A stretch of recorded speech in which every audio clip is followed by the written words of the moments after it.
আসসালামু আলাইকুম। কেমন আছো বন্ধুরা? আশা করি সকলেই ভালো আছো। আমিও ভালো আছি। তো সকাল সকাল রান্নার জন্য সবজি আনতে দিয়েছিলাম। তো এনেছে, কি এনেছে দেখি এতে কি আছে। ও মাছ।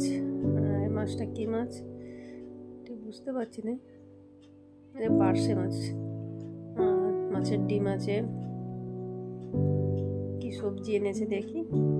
চিচিঙ্গে, উচ্ছে, পটল, ঝিঙে, এই সমস্ত সবজি আছে, সব রকম আছে।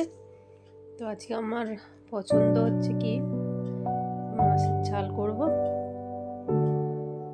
আর এই সব সবজি ফ্রিজে রেখে দেবো। সব সবজি রান্না করব না।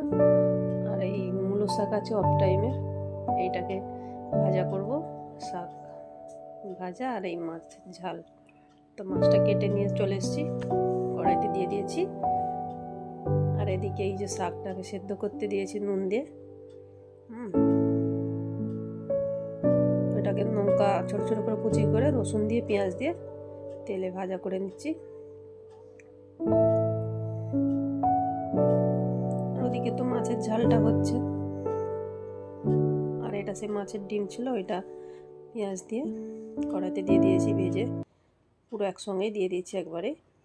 ভেজে রেখে দেবো ফ্রিজে। পরবর্তী ভিডিও